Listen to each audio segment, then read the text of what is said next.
Hello, and welcome to another edition of North Penn Answers. This program is brought to you by the North Penn School District to address the community's questions and concerns. My name is Joe Sullivan, and I am a member of the Board of Directors of the North Penn School District. It's been a busy summer for our Support Services Department.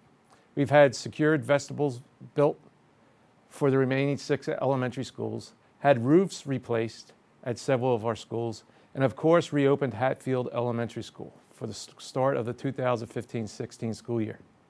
Joining me today is Mr. Tom Schneider, our Director of Facilities and Operations for the North Penn School District, and Mr. John Schilling, a member of our school board and Chair of the Support Services Committee. Welcome. Thank you. Tom, why don't you tell me a little bit about your department? Just a little bit of information about North Penn, which leads into the department, is North Penn School District has 18 schools, 2 administration buildings, and encompasses over 2 million square feet. That 2 million square feet has to be maintained, cleaned, and during the summertime, completely cleaned. And we have 145 members of the Support Services Department, facility staff, which incorporate custodians, groundspeople, maintenance mechanics, HVAC, electricians, plumbers, and all the trades. So the department's very busy this summer, and it's a work in progress, and we're constantly completing work all summer and all fall and all winter. And they did an outstanding job this summer. We'll get more into that a little later, but I just wanted to thank your department and all the people in it for the outstanding work that they did and the smooth transition from Penfield modular classrooms to the Hatfield Elementary School. Yeah. And we'll get into that a little further down the show. John, why don't you tell us about the Support Services Committee, a committee which you chair? We have 2 other board members that sit on that committee, and the real purpose of the committee is to try to get all different people involved. Not only other school board members, but also we want to get input from the community. That's very, very important. And what we do is we'll have certain, like for instance, we'll have a renovation project, and we'll have the architect come in, and he'll share his ideas with us, and we'll discuss it among us ourselves, and then we'll ask questions to that architect, and then we'll have public comment, because we really want the public's feedback so that, you know, all these different, how could I say, small issues are answered, and major issues even are answered, so that when we come before the work session, that you know, everything, all this, how can I say, all the problems are worked out, and then we can present it to the work session, and you know, a lot of the answers have been taken care of, and then you guys could say, well, should we move forward with this or not? Our board is set up on committees, and when Right. you say we bring it to the work session, we discuss a lot of the issues to a great extent in the committees, and then we bring it to the full board at a work session to discuss the topic or what the item of discussion in full in front of the full board. Right. And then, so when you say we really would like people to show up at the committee meetings, that's where we can really hash out some things and present it to the full board and get their input and consider it at a greater level. It's kind of too late when you get to the action meeting and you come and the public comes to the podium. A common criticism I hear is, you guys already have your mind made up, Right. and you're just voting and you're just going to push this through, which there's an element of truth to that, because by the time something gets to the action meeting, as you know, it's been discussed thoroughly, possibly at several committee meetings, Right. and then it's been brought up to the work session for the full board to discuss, and then it's brought to the action meeting to be voted on. So Right. it's kind of true that we do have our minds made up by the time it gets to the action committee. And we've even delayed certain committee meetings till the next committee meeting to answer certain people in the audience's questions. Right. So even if they come to the work session, you know, depending on whatever the issue may be, we may take a second look at it also. But usually by then, everything's taken care of. As we said, Tom, we've had a busy summer, especially your department and your sphere of responsibility. Could you tell us a little bit about what happened in the summer, especially mainly the vestibules at this? You know, Sure. Could you address you? Yeah, this summer we actually renovated 6 of the school's entranceways. It was Bridle Path, Gwinnett Square, Oak Park, Knapp, and Walton Farm. These entranceways were developed into a secured vestibule. So what that means is when an individual enters the vestibule, they are not able to get into the building until they're vetted by the office personnel of the reason why they were there, run through the Raptor system, which offers this information also. So the secured entrances essentially makes the building safe from having someone just barge through and get into the building unannounced. So through the summer, we renovated those 6 buildings. We had them completed, and right now they're functioning. We do have some punch list items that have to be completed yet, which the contractor is working on. He was working on it this Monday when schools were out, and he'll be working again next Wednesday and probably complete it by about then. So it worked out very well. Again, for the community, a punch list is just a list of little odds and ends that have to be finalized, and so That's everything, correct. so the project can be completely signed off. Yes, and at this point, the architect has given us the approval for substantial completion. The township has given us approval for use and occupancy and the certificate of occupancy on those renovations. They've been fully vetted by the township, the fire marshals, building inspectors, and by the architect. From what I understand, there was some security film put on windows. Could you Yes. talk about that a little bit? Sure. There's a product out. It's a security window film, which gets applied to the interior glass of a window. Most entry doors and side lights, any glass that's around an entry door, is tempered glass. That tempered glass, if broken, shatters into a million pieces. A lot of times people see that, they're very small pieces of glass.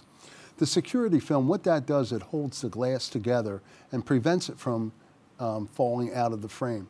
So what this security film does, it slows down a forced entry situation where someone who wants to get into the building during the school day or even in the evenings to break into the building, that film will slow that person down or actually prevent the person from entering the building.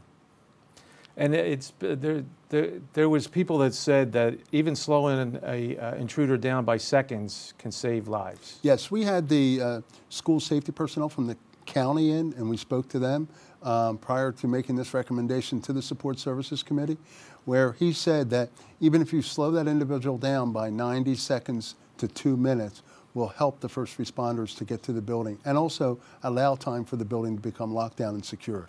So we installed this film on every entry door in the entire district of every building. John, we had a huge capital project completed this summer. After closing the Hatfield Elementary last year, we completed the renovation of that building in just 1 year. How did having the modular classrooms at the Penfield Middle School save money and help the project be completed in a 1-year time frame? Well, first of all, I think there's a lot of safety issues. When you move children over to another school, you keep them out of harm's way. You know what I'm saying? Yeah. Harm's way. There was no problem with all the equipment there or whatever. So I think that's the first thing I would say is a good thing. Secondly, you can do it faster because of that. I would say between $500,000 to $750,000 easily, maybe even more, by moving them over and getting it done quicker. A third thing I just want to throw in is a lot of people were telling us, well, why are you renovating Hatfield? Why don't you just knock it down and put a new school up? Well, new elementary schools, believe it or not, cost approximately $30 to $35 million. And this renovation cost $19 million. And I challenge anyone, they can go through this renovation project. It is simply unbelievably beautiful. It looks like a new building, from mechanical boilers to roofs, everything. You think you're walking through a new school. So it saved us a substantial amount of money while also keeping our children, safe by moving them over to Penfield. And it's just a really, I thought it was a great idea. And I thank people like Tom Schneider and the administration and of course the board supporting it and the public supporting it because, they had to put up with their kids over at Penfield. And, I think that the whole thing was a win-win situation. Todd, did you have anything you wanted to add to that? Absolutely, Joe. The thing is at Hatfield, it was a 2-story round building.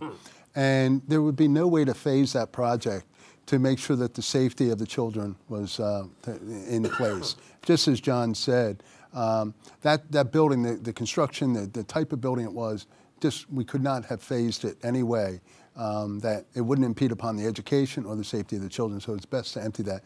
Other buildings, it's a little bit simpler to phase it because you're able to break out different sections of the building and reconstruct those without impacting education and making sure that the building's safe. But I also agree with John because every system in that building was completely torn out and replaced. All the copper water lines, the sanitary lines, the HVAC, the electrical, everything in that building is brand new. So essentially the only thing that remained was the steel structure and the exterior walls. That's all that remained. And everything else is brand new in the building. We have a brand new building. Ed, it's really nice. As you know, you took me through a tour of the building, and I really was impressed with how things turned out.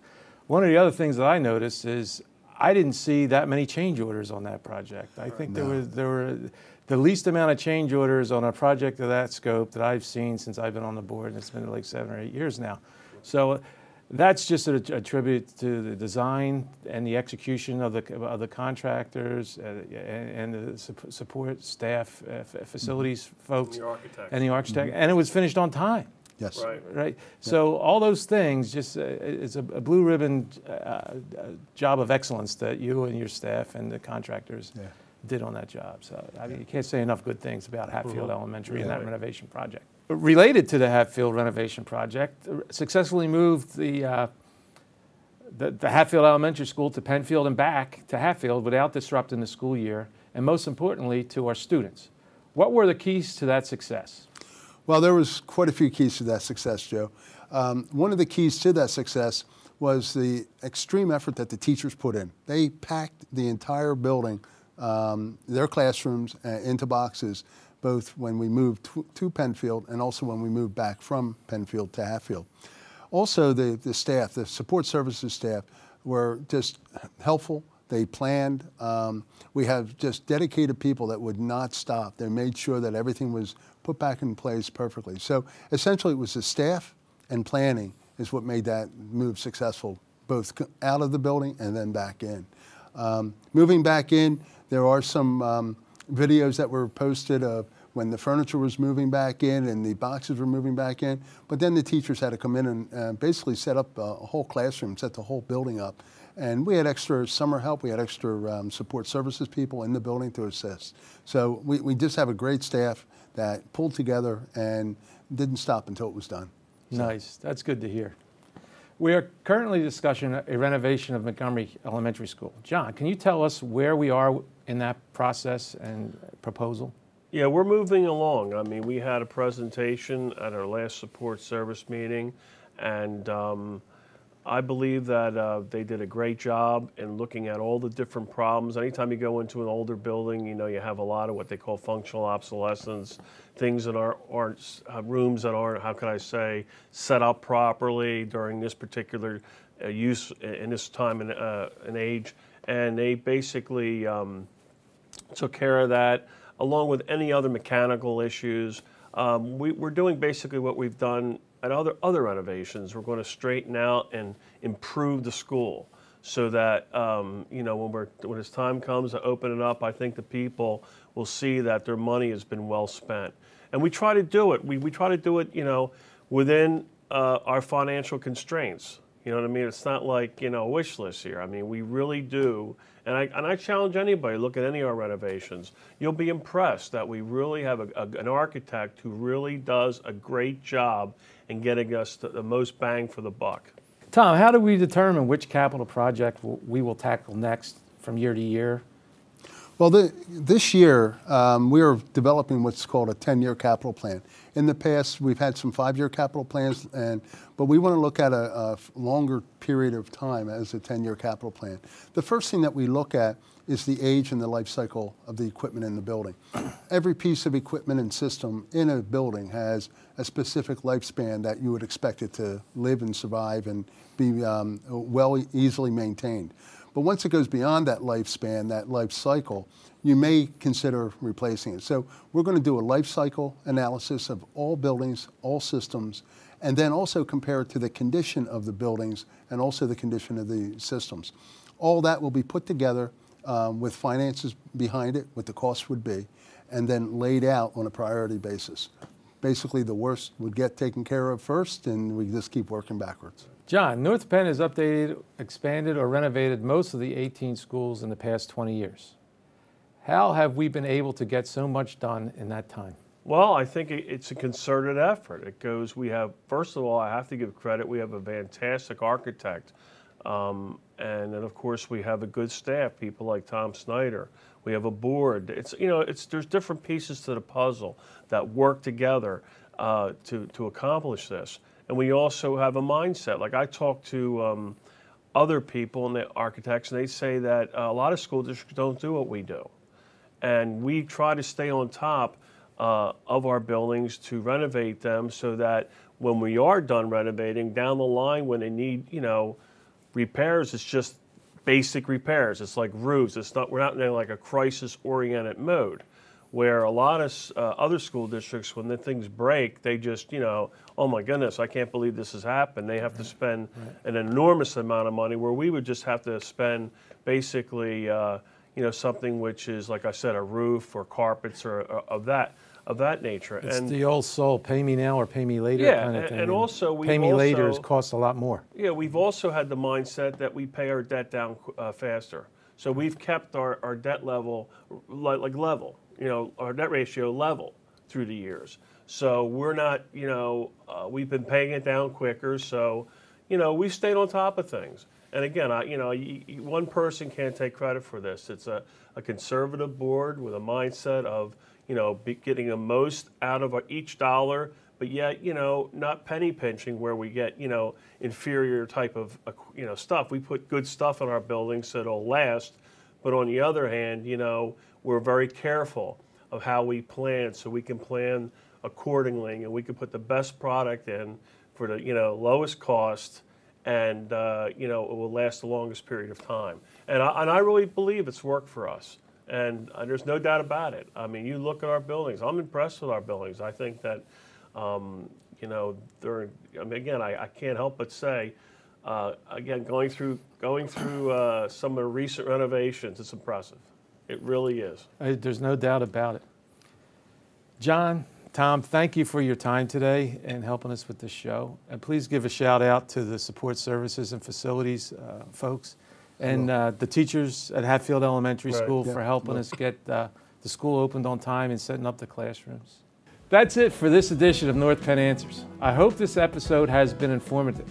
We appreciate all the questions, and we encourage all members of our community to participate in this dialogue. If you have a question you'd like to see on the show, please email northpennanswers@npenn.org, post questions in our Say What section of the website, or ask us in person. We encourage all members of the community to send in your questions. Thank you and have a good night.